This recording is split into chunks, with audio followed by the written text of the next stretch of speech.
Boa noite. Que a graça e a paz do Senhor estejam com todos. Amém? Estamos alegres e felizes por nos reencontrarmos mais uma vez. Hoje que também é o Dia Internacional da Bíblia. E agradecemos ao Senhor por termos a palavra de Deus revelada, escrita, até no nosso idioma, em nossas mãos. E vamos fazer uso dela. Eu te convido, nesse momento, você abrir comigo em João, Evangelho de João, capítulo 8, verso de número 37. Vamos ler alguns versos aqui. Eu peço que você fique atento. Eu vou pular alguns versos para depois fazermos a exposição com calma. Bom? Uma forma melhor de comemorarmos o dia da Bíblia do que fazendo uma exposição bíblica de um texto das Escrituras. Estamos nessa série no Evangelho de João e hoje dando continuidade. Hoje encerraremos esse capítulo. Amém? 37 diz assim: Eu sei que vocês são descendentes de Abraão. Contudo, estão procurando matar-me, porque em vocês não há lugar para a minha palavra. Verso 44. Vocês pertencem ao pai de vocês, o diabo, a quem querem realizar o desejo dele. Ele foi homicida desde o princípio e não se apegou à verdade, pois não há verdade nele. Quando mente, fala da sua própria língua, pois é mentiroso e pai da mentira. Verso 54. Respondeu Jesus: Se glorifico a mim mesmo, a minha glória nada significa. Meu Pai, que vocês dizem ser o seu Deus, é quem me glorifica. Vocês não o conhecem, mas eu o conheço. Se eu dissesse que não o conheço, seria mentiroso como vocês, mas eu de fato o conheço e obedeço a sua palavra. Abraão, pai de vocês, regozijou-se, porque veria o meu dia. Ele viu e alegrou-se. Disseram-lhe os judeus: Você ainda não tem 50 anos e viu Abraão? Respondeu Jesus: Eu lhes afirmo que antes de Abraão nascer, eu sou. Amém? Esse é o nosso texto. Vamos orar mais uma vez ao Senhor. Pai nosso que estás nos céus, bendito e exaltado, Senhor, é o teu nome. Obrigado, Senhor, por esse culto, Senhor, tão especial que prestamos a Ti. Desde o primeiro momento, Senhor, desse domingo, até agora, Senhor, no período da noite.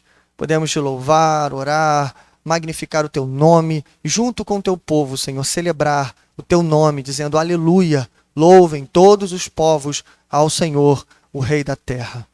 Obrigado, Senhor, por essa maravilhosa oportunidade. E agora, Senhor, ainda em continuidade a essa adoração, nós estamos ansiosos por ouvir a Tua palavra.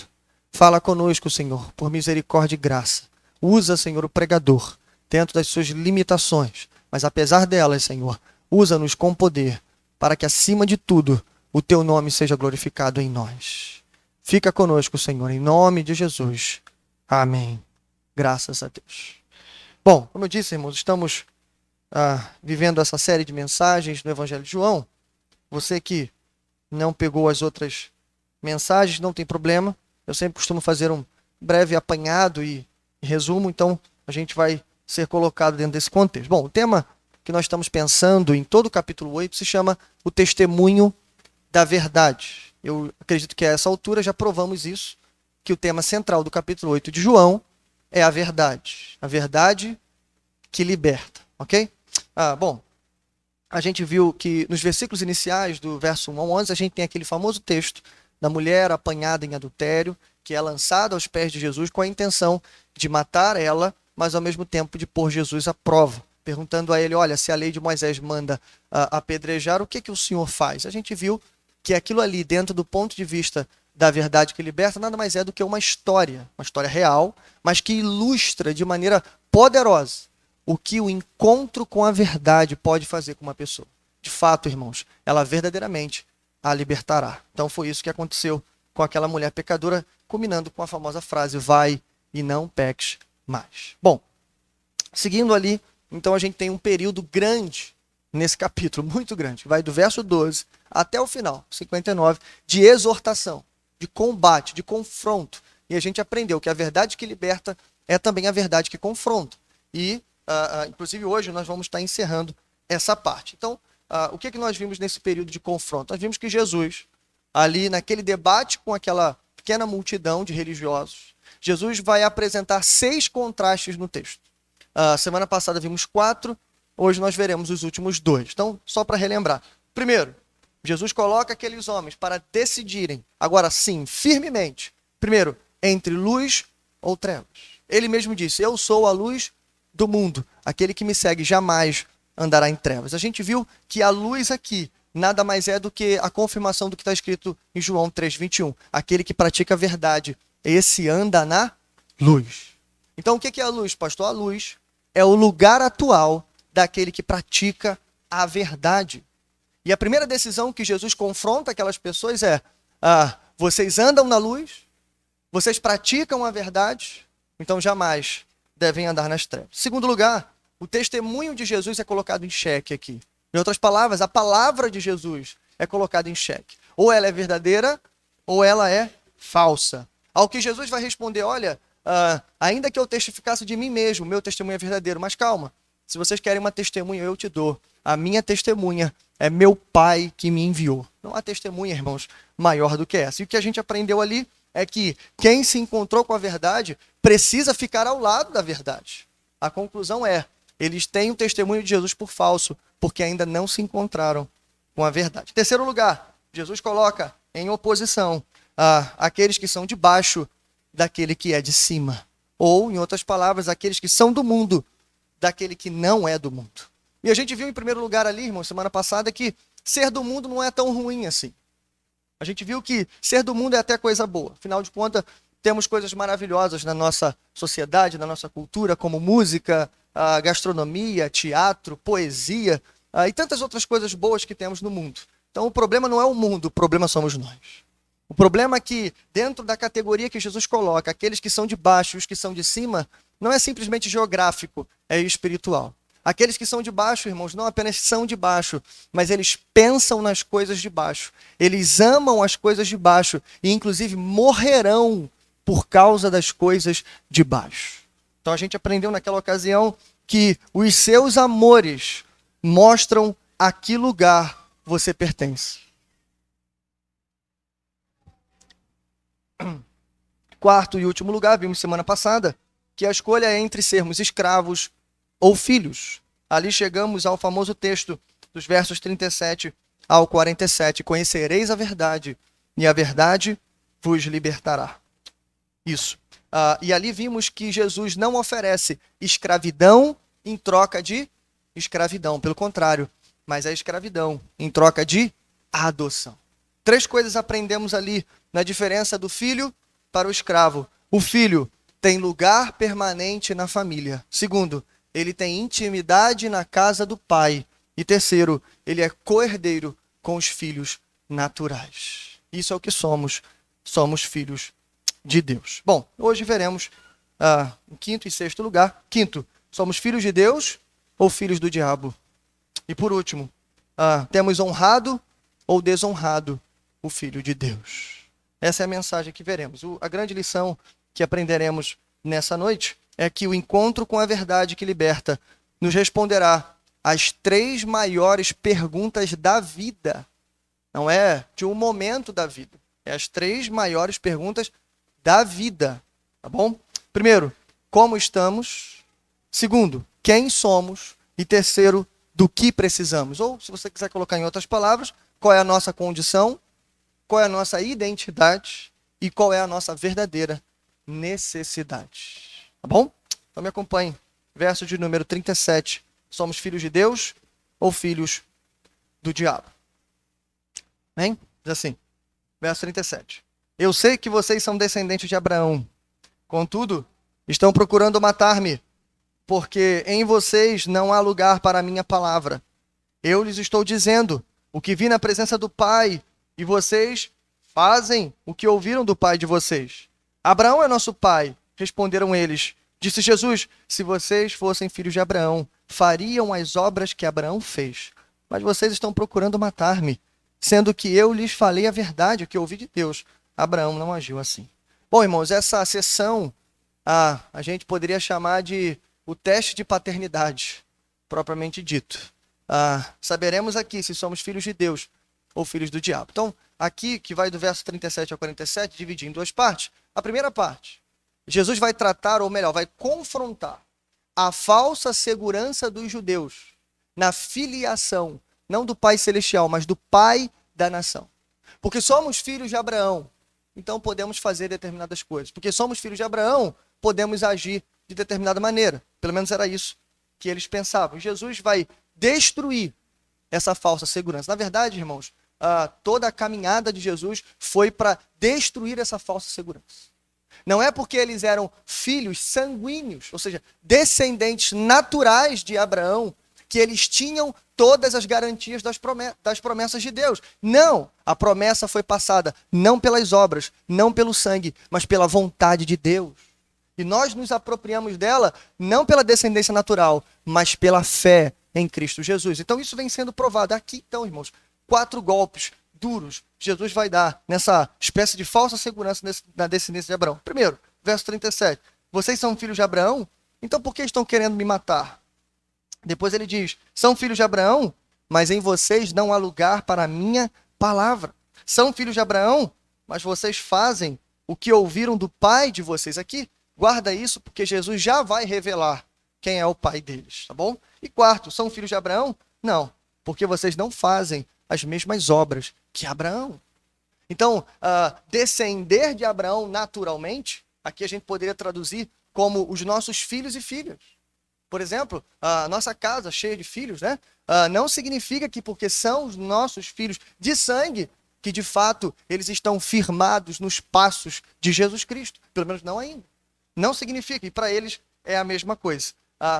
O que Jesus está dizendo aqui é que Abraão, sim, ele foi um grande exemplo de fé.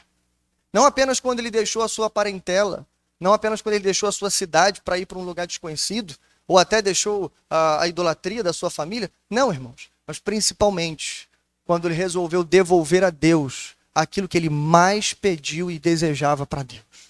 O seu próprio filho, o filho da promessa. Ele, sim, foi um exemplo de fé e por isso, como diz as Escrituras, lhe foi imputado como justiça. Bom, nos versos 41 ao 47, a filiação muda, mas a falsa segurança continua. Aqui a segurança não é mais na filiação de Abraão, a segurança que é na filiação ao próprio Deus, ao Pai Celestial. Veja, vocês estão fazendo as obras do Pai de vocês. Protestaram eles. Nós não somos filhos ilegítimos. O único Pai que temos é Deus. Disse-lhe Jesus, se Deus fosse o Pai de vocês, vocês me amariam, pois eu vim de Deus e agora estou aqui. Eu não vim por mim mesmo, mas ele me enviou. Então veja, irmãos, mais uma vez, Jesus vai refutar a falsa segurança. Agora na filiação em Deus. Sou filho de Deus? Será que é mesmo? A primeira coisa que Jesus confronta é que são filhos de Deus? Então por que vocês não me amam? Lembra, a gente falou isso semana passada. É impossível amar o Pai sem que você ame o Filho. O argumento aqui é simples. Se vocês amam o Pai, Deus, aquele que me enviou, vocês também deveriam me amar. Segundo lugar, verso 43. Porque a minha linguagem não é clara para vocês. Porque são incapazes de ouvir o que eu digo. A segunda prova de que vocês não são filhos de Deus é que vocês ouvem, mas não escutam. Vocês escutam, mas não entendem as minhas palavras. Verso 44. Aí sim, irmãos, vem a grande e famosa exortação de Jesus nesse capítulo. Vocês pertencem ao pai de vocês. Quem é? O diabo. E querem realizar o desejo dele. Ele foi homicida desde o princípio e não se apegou à verdade, pois não há verdade nele. Quando mente, fala a sua própria língua, pois é mentiroso e pai da mentira. O que Jesus está falando aqui, vocês são filhos de Deus? Como?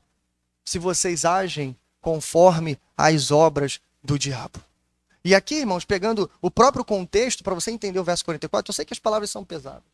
Mas Jesus, de novo, aqueles homens estão tendo um encontro com a verdade. Essa é a verdadeira notícia que aqueles homens precisam receber. Essa é a condição daqueles homens. Por mais dura que possa parecer, eles não podem ser filhos de Deus, porque estão agindo segundo não apenas o desejo, mas o comando do próprio diabo. Por isso, duas coisas Jesus trouxe aqui. Primeiro, o homicida. Ele foi homicida desde o princípio e vocês estão querendo realizar o desejo dele. Que desejo? O desejo de matar Jesus Cristo. Não é isso, por acaso, que eles já estão tramando desde o capítulo 5 de João? Não é isso que eles estão conversando nos corredores do templo, no Sinédrio e em outros lugares? Estão se reunindo, mal acomunando, tudo isso para matar Jesus? Mas não é só isso que Jesus fala. Jesus também fala da mentira. Não apenas porque ele é homicida, e é desde o princípio, mas porque ele é mentiroso e pai da mentira. Não se esqueçam disso. Jesus não será acusado por alguma prova cabal que eles tenham. Eles vão precisar forjar essa prova. Eles vão precisar acusar Jesus injustamente. Afinal, em Jesus não havia pecado. Então, em outras palavras, vocês estão realizando o desejo dele. Logo, vocês são filhos do diabo.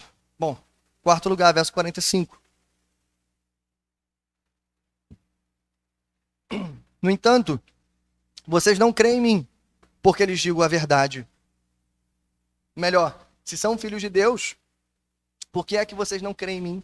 E aí o 46 e 47 encerra dizendo: qual de vocês pode me acusar de algum pecado? Veja, se não for pelo viés da mentira, eles não vão conseguir. E ele termina: se estou falando a verdade, por que é que vocês não creem em mim? Ele mesmo responde, verso 47. Aquele que pertence a Deus ouve o que Deus diz. Vocês não ouvem, porque não pertencem a Deus. Irmãos, o argumento é simples, mas é muito forte. E em último lugar, Jesus está dizendo: vocês não são filhos de Deus, porque vocês não pertencem a Deus. Vocês não são filhos de Deus por quê? Porque praticam as obras do diabo. Bom, em primeiro lugar, irmãos, eu diria que a falsa segurança é um problema gravíssimo, porque ela tem a capacidade de nos fazer sentirmos seguros em um lugar totalmente perigoso. É como uma pessoa descalça andando em um lugar encharcado, onde está tendo uma tempestade de raios, mas ao invés de estar preocupada, ela está tranquila. Por quê? Porque ela está sob uma falsa segurança. A falsa segurança, ela é uma coisa terrível. O filho do diabo, grave isso, pode viver como filho de Deus. De novo, irmãos, o filho do diabo pode viver como filho de Deus. A gente vai descobrir, irmãos, que, infelizmente, como muitas daquelas pessoas, religiosos, fariseus, enfim, pessoas que estavam acusando a Cristo, que tinham a mensagem de Cristo como falsa, que estavam pretendendo matar Jesus, estavam ali, ainda assim, advogando ser filhos de Deus. Ainda assim, advogando serem filhos de Abraão. Veja, por quê? Porque filhos do diabo podem viver, ou melhor, fingir, tá? Viver aqui no sentido de tentar viverem como filhos de Deus. Mas grave isso. Mas o filho de Deus não pode viver como filho do diabo. O filho do diabo pode até querer viver no nosso meio. Ele pode até vestir nossas roupas e falar como nós. Ele pode até se misturar. A gente pode até se enganar, irmão. No sentido de que é a igreja que recebe alguém como membro, mas no sentido também que é a igreja que desliga alguém da membresia. A gente pode até levá-los para o batismo, para o santo batismo ordenado por Jesus Cristo. A gente pode até se enganar. Eles podem estar no nosso meio, mas a gente não pode estar no meio deles. O Filho de Deus não pode agir conforme o desejo do diabo. É isso que Jesus está dizendo. Em último lugar, eu diria que as nossas obras funcionam aqui como um teste de paternidade.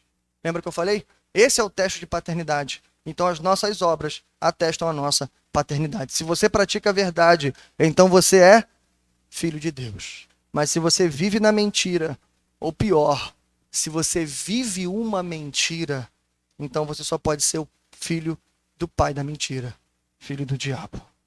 Bom, sexto e último lugar, a opção é: ou você honra o filho, ou você desonra ele. Versos 48 ao 59. Me acompanhe. Diz assim: os judeus lhe responderam: não estamos certos em dizer que você é samaritano e está endemoniado? Disse Jesus: não, não estou endemoniado. Pelo contrário, honro o meu Pai e vocês me desonram. Irmãos, aqui, eu sabia que não ia ser fácil pregar essa parte, né? Mas Jesus vai tocar cada vez mais fundo na ferida. Bom, em primeiro lugar, as palavras firmes que Jesus acabou de dizer anteriormente falando sobre a verdadeira paternidade daquelas pessoas e atacando a falsa segurança que elas tinham, infelizmente não soou muito bem no coração deles. Pelo contrário, eles ficaram ainda mais irados, irritados, ao ponto de ter o que a gente acabou de ler aqui. Falaram em impropérios e blasfêmias, inclusive dizendo que Jesus estava endemoniado. E aí Jesus conclui dizendo, olha, não estou, pelo contrário, eu honro meu Pai, são vocês que me desonram. Bom, seguindo, verso 50. E ele diz, não estou buscando glória para mim mesmo, mas há quem a busque e julgue. Asseguro-lhes que se alguém guardar a minha palavra, jamais verá a morte.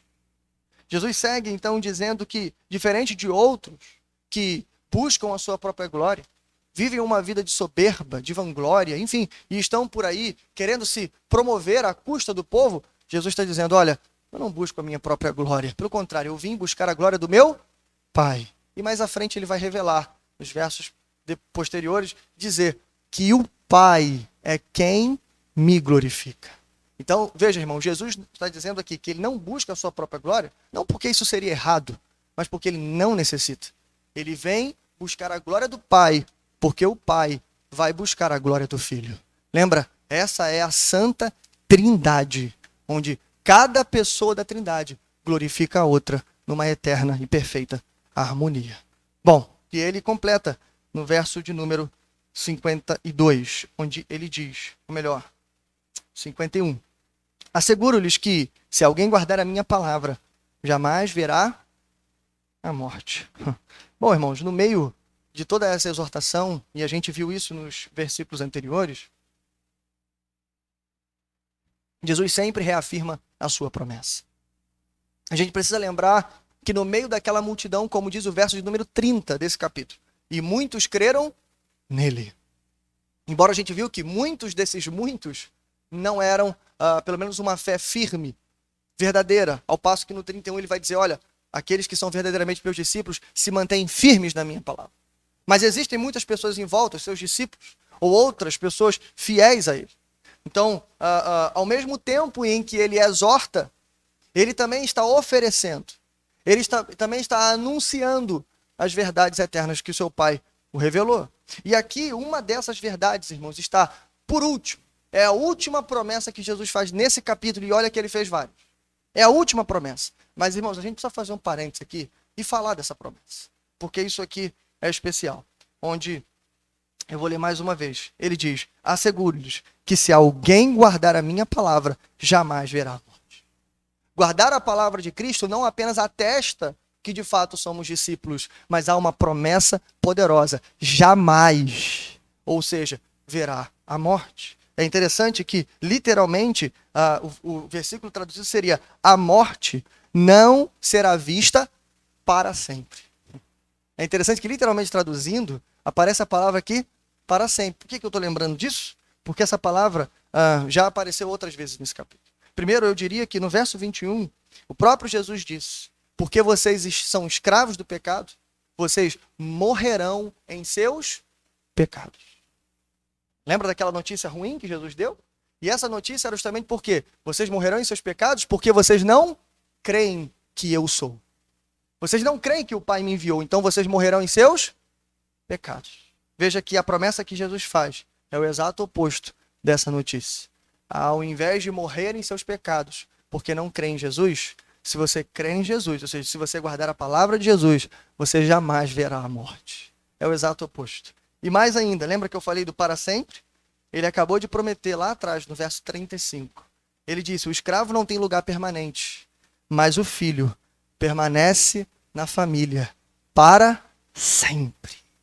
Veja, irmãos, não apenas seremos parte da família de Deus para todo sempre, como se guardarmos a palavra dele, jamais, ou seja, nunca veremos a morte para sempre. Não é que não passaremos pela morte, mas que a morte não terá poder sobre nós. Você crê nisso? Diz amém, então. Amém. Glória a Jesus. Bom, e aí ele continua, verso de número 52. A verdade, irmãos, nem a exortação, mas também nem a promessa gera naquelas pessoas algum tipo de glorificação. Não. Pelo contrário, a coisa só piora. Verso 52 eles dizem, então, parafraseando, né? Estamos certos em te chamar de endemoniado. Por quê? Porque Abraão, bem como todos os profetas, todos eles morreram. Mas você diz que se alguém guardar a sua palavra, nunca experimentará a morte. Será que você é maior do que o nosso pai Abraão? Ele morreu e todos os profetas. Quem você pensa que é? Bom, mais uma vez, essa pergunta é dirigida a Jesus. Mais uma vez, as pessoas estão diante da verdade de todo o universo. E a pergunta final é, quem você pensa que é? Veja, irmãos, infelizmente, é assim que o nosso Senhor Jesus foi tratado. Bom, eles entenderam essa palavra literalmente. Eles entenderam que Jesus estava falando, e eu já expliquei, de forma literal. Se alguém guardasse a sua palavra, jamais passaria pela morte, não é isso que ele está falando. Ele está falando que todos aqueles que guardarem as suas palavras, eles vencerão, eles superarão. A morte não terá poder sobre eles. Isso a gente já falou aqui. Mas, infelizmente, eles não conseguiram entender isso. E aí, irmãos, vem a resposta sublime do nosso Senhor Jesus. Quem você pensa que é? Versos 54 a 55. Respondeu Jesus, se glorifico a mim mesmo, a minha glória nada significa. Meu Pai, que vocês dizem ser o Deus de vocês, é quem me glorifica. Eu já disse isso. O Filho não se glorifica porque o Pai irá glorificá-lo. E ele continua, vocês não o conhecem, mas eu o conheço. E se eu dissesse que não o conheço, seria mentiroso como vocês, mas eu de fato o conheço e guardo a sua palavra. E ele completa 56 dizendo, Abraão, pai de vocês, regozijou-se porque veria o meu dia, e ele o viu e alegrou-se. Aqui Jesus amarra, tanto ainda falando do teste de paternidade, tanto ainda falando da descendência de Abraão, mas como que respondendo para aqueles homens a verdade que eles precisavam lembrar, mostrando que o próprio Abraão viu o seu dia e se alegrou. Irmãos, que coisa preciosa temos aqui diante de nós. Eu sei que há muita dificuldade de nós dizermos em que momento, qual cena, em que hora, em que texto, qual versículo que encontramos isso que Jesus está falando. É difícil, irmãos, dizermos isso. Na verdade, os teólogos tentam defender um momento da vida de Abraão em que Abraão teve um vislumbre de quem seria o Messias, ou do próprio Cristo, de como ele viria, de quem seria ele. Alguns vão dizer até que Abraão viu Jesus de fato. Difícil dizer isso. 3 momentos na vida de Abraão são colocados aqui. O primeiro momento é quando Abraão recebe a promessa do próprio Deus.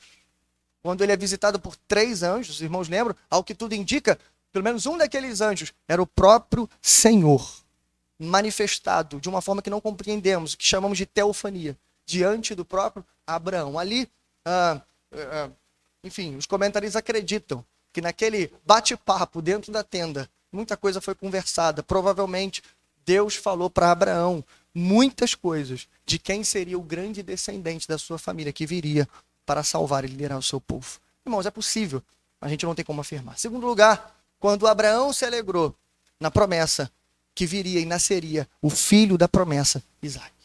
Terceiro lugar, quando ali, aos pés do Monte Moriá, respondendo à pergunta do seu filho, Abraão praticamente profetiza, dizendo, Deus mesmo há de prover o cordeiro para o holocausto, meu filho. Alguns dizem que Abraão ali, tomado pelo Espírito Santo, sabia que alguém viria depois para substituir o sacrifício do seu filho. Bom, como eu disse, não dá para provar, não dá para advogar nenhum lugar. O que a gente pode dizer aqui? A gente pode dizer, irmãos, seguramente, que Abraão creu na promessa que foi lhe dada.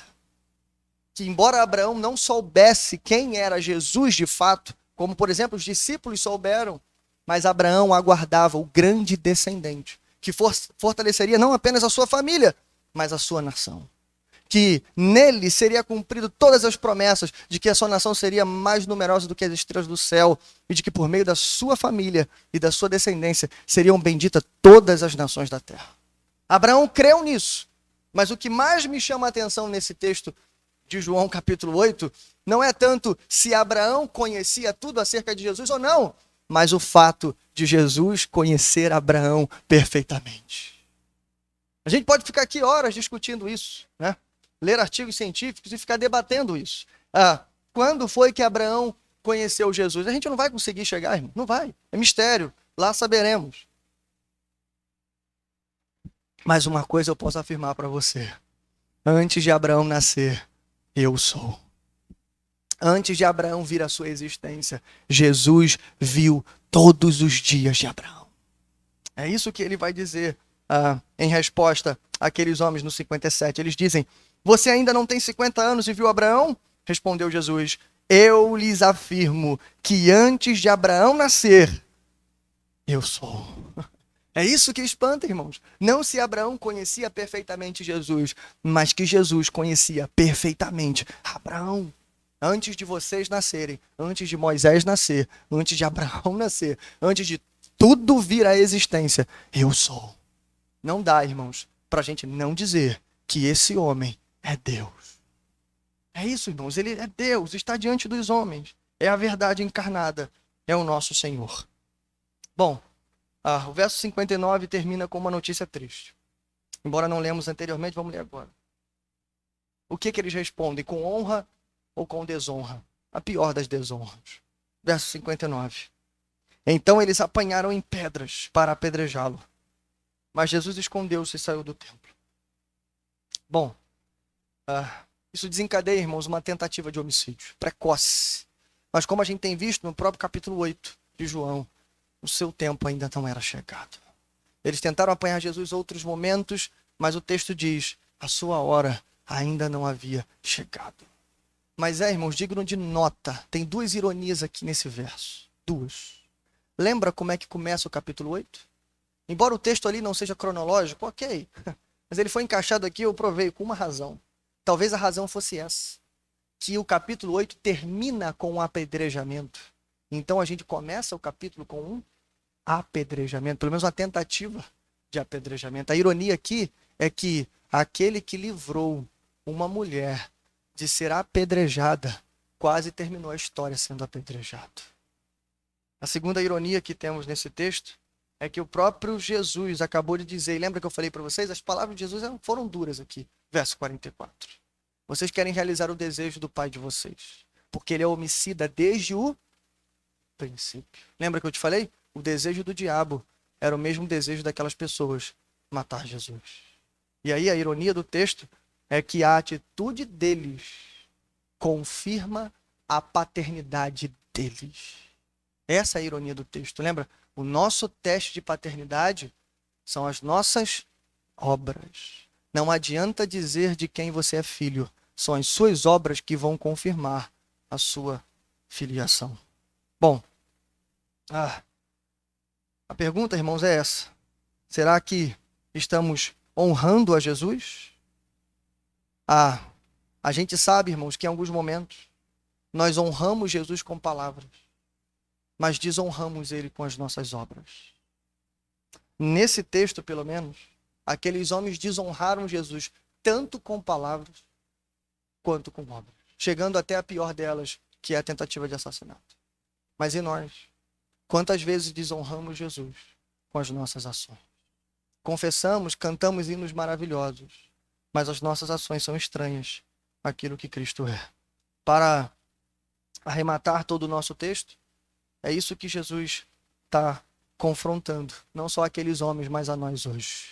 Primeiro, não dá para viver na luz se andamos nas trevas.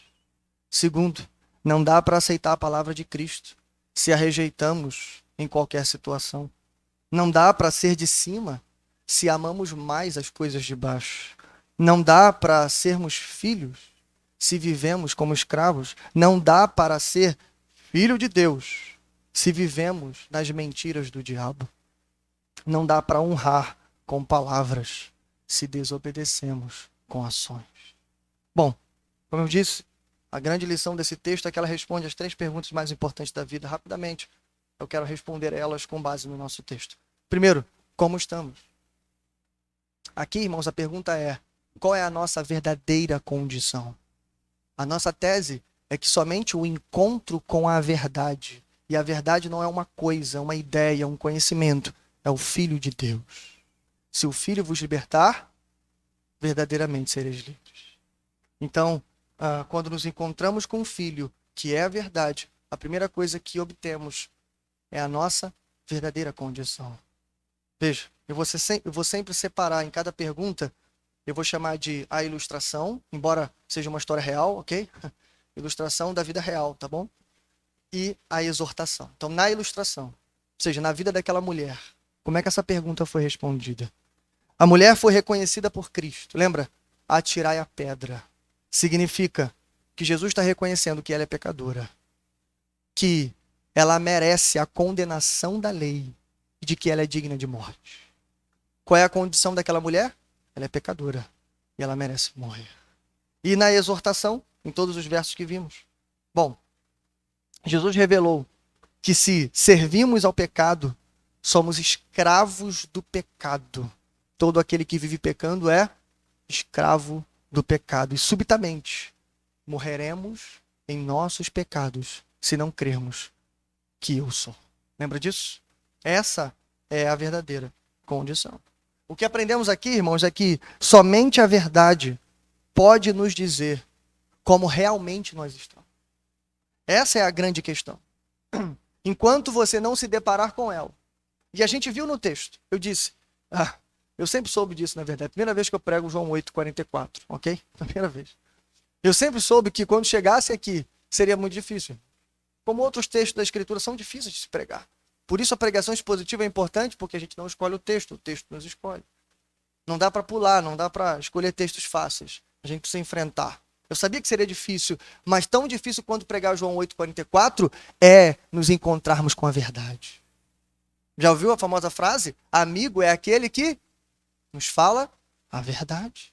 Nem sempre aquilo que queremos ouvir, mas aquilo que de fato precisamos ouvir. É isso que acontece quando o pecador se depara com Cristo. Imagine o ruído que causou no ouvido daquela mulher quando ela estava sendo acusada por todos, talvez olhando para Cristo com um olhar de coitada, de compaixão, de misericórdia, quando ele diz, atirem a pedra. Imagine, irmão. Imagine o que passou pela cabeça dela. Ele está consentindo com a condenação? Calma, eles não te condenam, eu também não. Bom, alguns acreditam, irmão, que só podemos encontrar a verdade quando somos livres. Alguns acreditam que a verdade só pode ser encontrada quando estamos fazendo uso da nossa liberdade. Jesus prova que é o contrário. Jesus afirma que só quando encontramos a verdade é que somos verdadeiramente livres. É isso que ele diz. O encontro com a verdade destrói as nossas falsas seguranças. Ele destrói a ilusão errada que temos acerca de nós mesmos. Eu não sei como você se vê no espelho. Eu não sei como você se imagina. Eu não sei como você tem se considerado. A verdade, irmãos, é que ou temos uma consideração pequena, medíocre, menosprezada acerca de nós mesmos, ou temos uma visão super elevada. Somos arrogantes, cheios de si, soberbos. Temos ou nos baseamos numa falsa segurança. Mas eu vou na igreja todos os dias, eu tenho uma carteira de membro, eu já me batizei, eu tenho tempo, eu tenho isso, eu tenho cargo, eu sou pastor, eu sou isso, eu sou aquilo. A verdade é que ou nos consideramos baixos e pequenos demais, ou grandes demais. Eu não sei como você vê a si mesmo na frente do espelho. Mas veja, não importa muito como você se vê. O que importa é como Jesus te vê. O que está faltando na sua vida é ter um encontro real. E quem encontrou Jesus, encontrou a verdade. Por mais que doa, às vezes é preciso escutar do mestre, você não é livre, você ainda é escravo. Bom, em segundo lugar, a segunda pergunta que ele responde é, quem somos? Aqui tem a ver com identidade. Irmãos, identidade é coisa séria.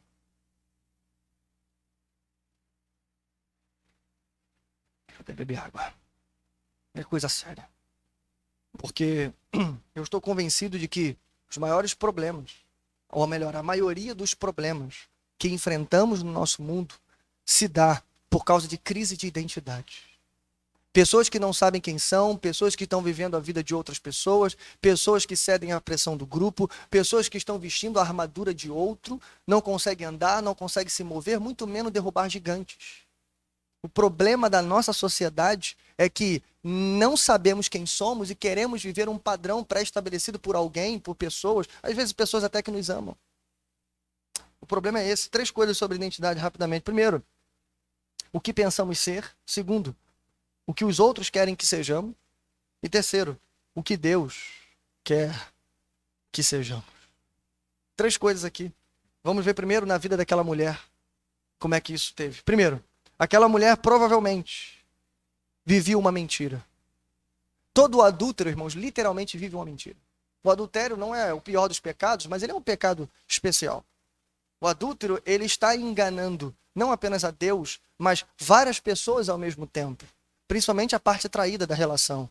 Não só ela, naquele tempo, também a sociedade, os religiosos, os líderes. Ela estava enganando muitas pessoas, talvez a sua própria família. Aquela mulher não vivia apenas uma mentira, ela vivia na mentira. Essa era a identidade daquela mulher. E aí, em segundo lugar, como é que os outros tratavam ela? A gente viu. Os outros já tinham uma ideia formada a respeito dela. Aquela mulher era uma pecadora, como se eles não fossem, né? Mas ela era, pelo menos agora, publicamente pecadora. E, inclusive, eles já tinham decretado uma sentença contra ela. Veja, irmãos. Não importa o que achamos, não importa o que as pessoas acham, o que importa é como Deus acha. Veja, os outros já tinham escrito a sua sentença de morte pela lei, mas Jesus anulou o escrito de dívida pela graça. É isso que importa. O que importa é que quando ela chega aos pés de Cristo, Jesus fala: eu não te condeno, vá e não peques mais. Você não é o que os outros estão dizendo que você é. Você é o que eu digo que você é. A partir de agora, a pecadora se torna santa. Lembra no poço que aconteceu no capítulo 4? A pecadora se tornou a primeira e talvez a maior missionária aos samaritanos. Ao passo em que toda uma cidade vai terminar confessando: tu és o Salvador do mundo. É assim que Jesus faz. Bom, na exortação, como vimos a identidade? Primeiro, pensamos ser livres. Essa é a ideia que todo homem tem acerca de si mesmo. Ele pensa que é livre, mas vivemos como escravos. Os outros, como é que eles se comportam? Eles apoiam a nossa conduta. Eles apoiam a nossa mentira. Além de nos apoiar, eles nos dão mais segurança, ou melhor, mais falsas seguranças ainda. Continua assim, você está indo bem. Você está ficando conhecido. As pessoas estão te seguindo, falando de mídias aqui. Vai, continua agindo dessa forma, está dando certo. É só um passo para você deixar a igreja. Só falta um passo. É assim que começa o abandono, o desespero. Quando você vira as costas para Jesus. Começa a viver na mentira. Começa a mentir. Daqui a pouco você não vai suportar mais ficar aqui dentro. As próprias pessoas lá fora vão te perguntar: cara, por que você não sai logo? Tá chato isso, vamos embora. Bom, porém, o que Cristo diz sobre nós? Veja, irmãos, verso 34 a 36. Digo-lhes a verdade dói. Todo aquele que vive pecando é escravo do pecado. O escravo não tem lugar permanente na família, mas o filho pertence a ela para sempre. Portanto, se o filho os libertar, vocês de fato serão livres. Amém? Qual é a nossa identidade? A nossa identidade é que somos filhos amados pela graça de Deus Pai. Em último lugar, do que realmente precisamos? Qual é a nossa necessidade? Jean-Jacques Rousseau, no Contrato Social, 1762, disse: o homem nasce livre, mas em todo e qualquer lugar encontra-se encarcerado. Ninguém, talvez, disse uma frase tão verdadeira quanto essa. Vou repetir.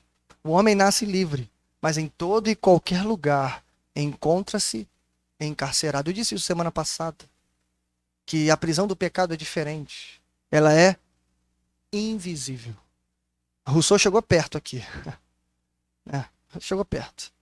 O único problema dele é que a prisão para ele não era o pecado. Pelo menos não a ofensa, a transgressão à lei de Deus e todas essas coisas.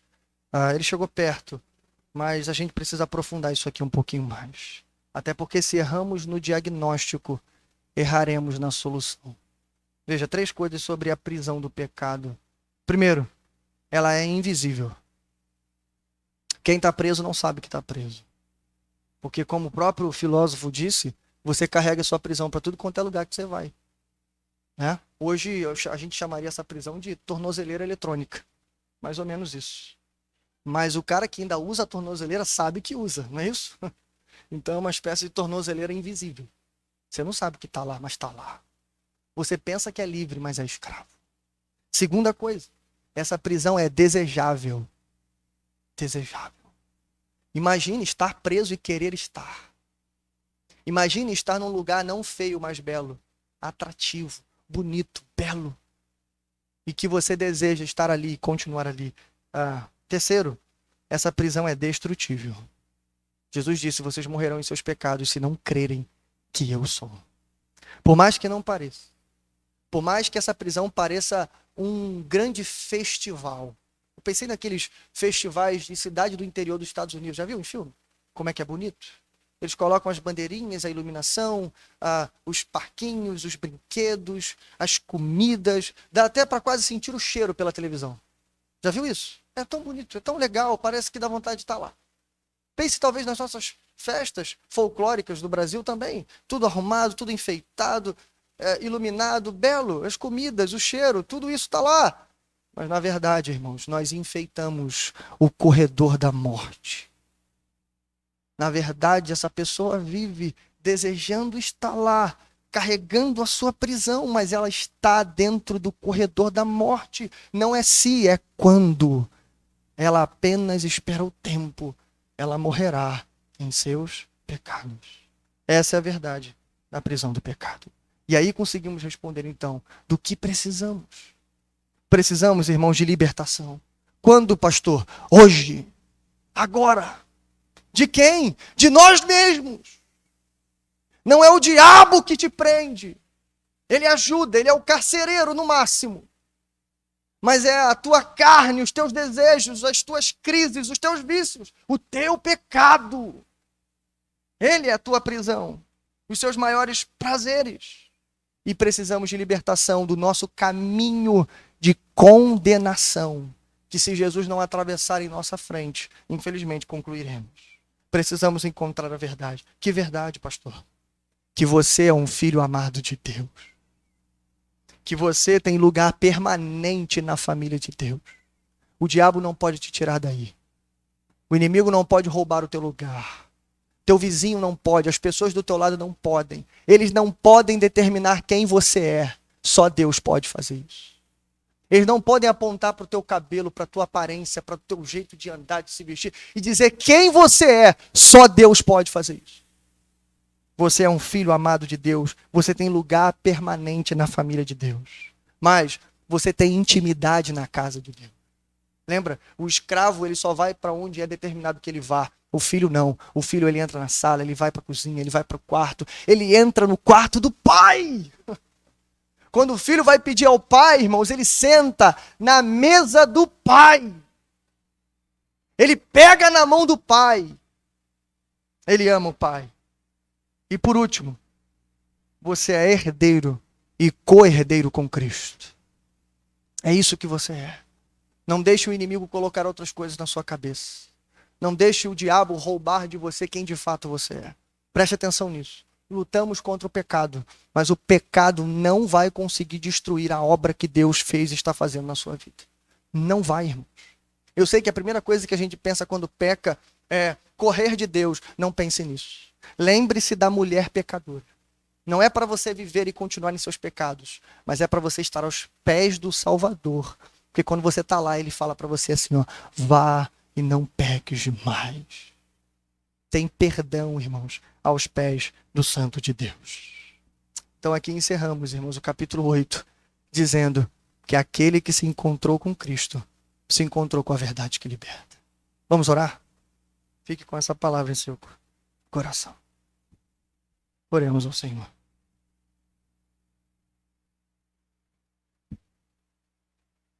Pai nosso que estás nos céus, bendito e exaltado, Senhor, é o teu nome. Obrigado, Senhor, pela tua palavra que é viva e eficaz. Senhor, e hoje no dia da Bíblia, Senhor, provamos mais uma vez um texto escrito, Senhor, há quase 2000 anos atrás, finalzinho ali do primeiro século. Mas nós pudemos, Senhor, extrair daqui verdades preciosas para a nossa vida. Mais do que isso, Senhor, vimos a nossa real condição. Vimos também a nossa verdadeira identidade. E conseguimos tirar dali, Senhor, o que realmente precisamos. E nós precisamos de libertação. Senhor, obrigado primeiro pela tua palavra. Mas em segundo lugar, Senhor, fira os nossos corações.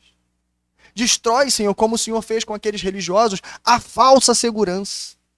Se é que há alguém em nosso meio, Senhor, se confiando em terceiros, em segundos, em pai, em mãe, em tempo, em cargos, em ofícios, destrói, Senhor. Fala a verdade no íntimo, como diz a tua palavra. Muito mais do que as palavras do pastor, Senhor, é o agir do teu Espírito Santo no coração. E nós cremos que a tua palavra é viva e eficaz e ela penetra até a junção e a divisão de juntas e medulas, alma e espírito. O Senhor conhece cada um e sonda-nos inteiramente. O Senhor sabe se há algum caminho mau e guia-nos pelo caminho eterno. Esse é o Senhor em nossas vidas. A tua palavra jamais volta vazia. Antes ela faz o que apraz. Então faz de novo, Senhor. Eu sei que há pessoas aqui precisando de libertação, Senhor. Tem gente que chora sozinho dentro do quarto, Senhor. Tem gente que chora dentro de sua casa porque luta contra o pecado e não consegue vencê-lo. Mas o Senhor inspirou Paulo para escrever em Romanos capítulo 6, verso de número 6. Sabemos que o velho homem foi crucificado com Cristo, para que não vivamos mais como escravos do pecado. Então, Senhor, que seja decretado, Senhor, a liberdade na vida dessa pessoa, Senhor. Ela não pode mais viver como escrava, Senhor. E eu sei que muitas vezes ela fala para sua mente, mas eu não consigo. O bem que eu quero fazer eu não faço. Que hoje, Senhor, seja destruído essa palavra, Senhor, no poder do nome de Jesus e no agir do Santo Espírito. Sim como lutar, porque temos o Espírito Santo dentro de nós. Não há condenação para aqueles que estão em Cristo Jesus. Senhor. Obrigado, Senhor, pela tua palavra. Comunica ela, Senhor, aos nossos corações. E que se há alguém em nosso meio que ainda não teve um encontro real com a verdade, não um conceito, não uma ideologia, não uma ideia, mas o Senhor Jesus. Que o Senhor possa, Pai, invadir esse coração. Talvez ela não saiba nem o que está acontecendo, mas o Senhor sabe.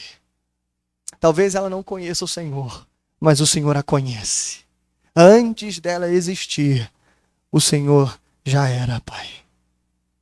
Então, por favor, Senhor, haja nos corações. Fica conosco, Senhor. E nós te agradecemos pela tua palavra. Em nome de Jesus. Amém. Graças a Deus. Amém. Glória seja dada ao nome do Filho de Deus. Amém. Que você fique com essa palavra no seu coração e que o Senhor continue renovando as nossas forças. Bom, irmãos, eu quero caminhar para o final.